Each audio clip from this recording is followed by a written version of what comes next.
ایک جماعت آئی آپ کے پاس، ایک جماعت آئی آپ کے پاس، 7 آدمیوں کی جماعت تھی. حضرت حیات الصحابہ میں حدیث علقمہ کے نام سے اس روایت کو نقل کیا ہے.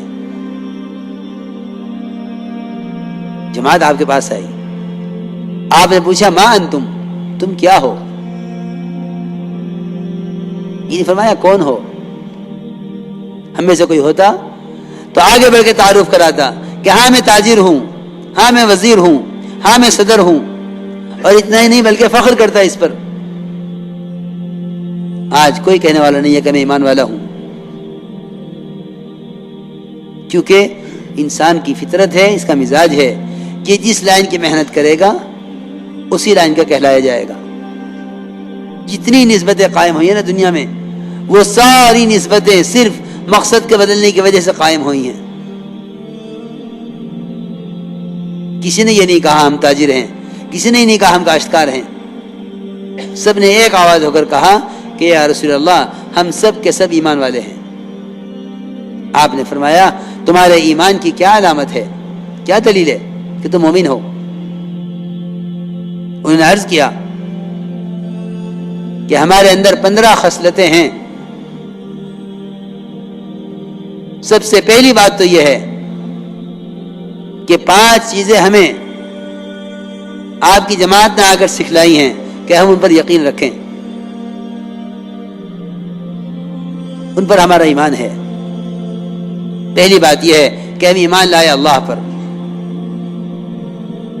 اس کے فرشتوں پر، اس کی کتابوں پر، اس کے رسولوں پر اور آخرت کے دن پر. اس پر ہمارا ایمان ہے. آپ نے فرمایا وہ 5 باتیں کیا ہیں جن پر تمہارا عمل ہے؟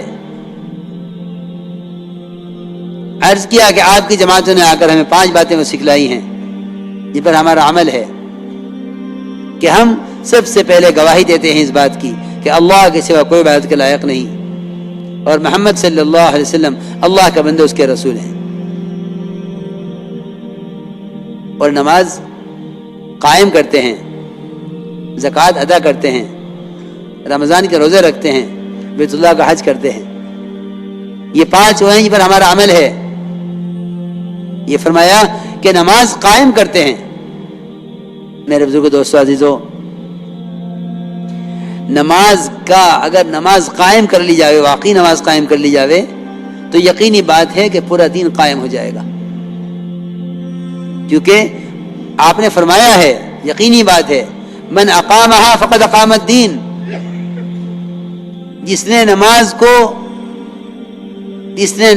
اس طرح پڑھ لیا جس طرح نماز پڑھنے کا حکم ہے، من اقامہا، جس نے نماز کو اس طرح پڑھ لیا جس طرح پڑھنے کا حکم ہے، اس نے اپنے پورے دین کو قائم کر لیا ہے. کیونکہ پورے دین کا سدھار اور پورے دین کا قیام وہ نماز پر موقوف ہے. میرے دوستو عزیزو، یہاں تو کوئی الزام دیے ہوئے ہے ماحول کو، کوئی الزام دیے ہوئے ہے شیطان کو. حالانکہ میں بہت ضروری بات عرض کر رہا ہوں، سب سے پہلا الزام بے دینی کا، سب سے پہلا سبب وہ تو میری اپنی نماز ہے، وہ تو میری اپنی نماز ہے. تو یہ بات دیکھنے کی ضرورت ہی نہیں ہے. حکام بدلیں گے تو حالات بدل جائیں گے، ماحول بدلے گا تو حالات بدل جائیں گے. نہیں، سارے دین کا مدار تیری اپنی نماز پر ہے. اس لیے کہ بات حق ہے، من اقامہا فقد اقام الدین. جو نماز کو اس طرح پڑھ لے جس طرح پڑھنے کا حکم ہے. میرے دوستو بزرگو عزیزو، اگر خدا کی قسم نماز کی طرح پڑھ لی جاوے تو دین کے کسی شعبے کا کوئی حکم ٹوٹ نہیں سکتا. یہ یقینی بات ہے. میں بات کر رہا ہوں نماز پڑھنے والوں کی، نماز چھوڑنے والوں کا تو کوئی ذکر ہی نہیں ہے. کیونکہ نماز کا چھوڑنا تو یقیناً کفر ہے. بعض کے نزدیک واجب القتل ہے اور بعض کے نزدیک واجب القید ہے کہ اس کو قید کر دیا جائے ہمیشہ کے لیے. امام صاحب کا مطلب تو قید کرنے کا ہے. اس لیے مسلمان سے نماز کے چھوڑنے کا تو تصور ہی نہیں کیا جا سکتا.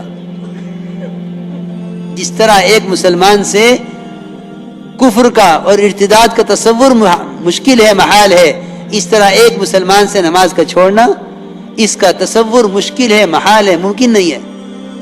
کیونکہ یہ ممکن ہے اور ہوا ہے کہ غیروں نے نماز پڑھ لی ہے. میں نے ابھی عرض کیا تھا واسع بن اسحاق کا واقعہ کہ نماز پہلے پڑھی انہوں نے، اسلام بعد میں قبول کیا. یہ تو ممکن ہے کہ ایک کافر نماز پڑھ لے، مگر یہ ممکن نہیں ہے کہ ایک مسلمان نماز چھوڑ دے. یہ تو ممکن ہے کہ کافر نماز پڑھ لے، یہ ممکن نہیں ہے کہ ایک مسلمان نماز چھوڑ دے.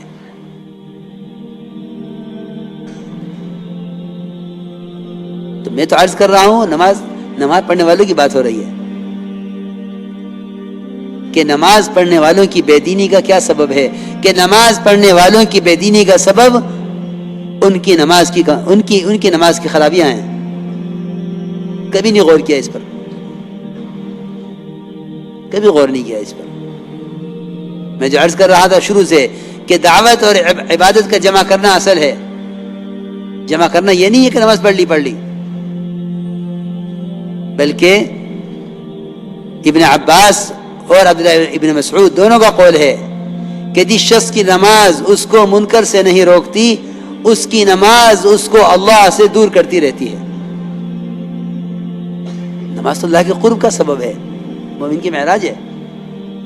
پھر یہ کیسے ممکن ہے کہ نماز اللہ سے دوری کا سبب بنے؟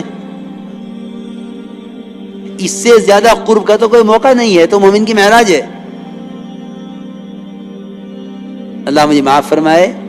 کیا نماز پڑھنے والوں کی نماز اور کیا نماز پڑھانے والوں کی نماز.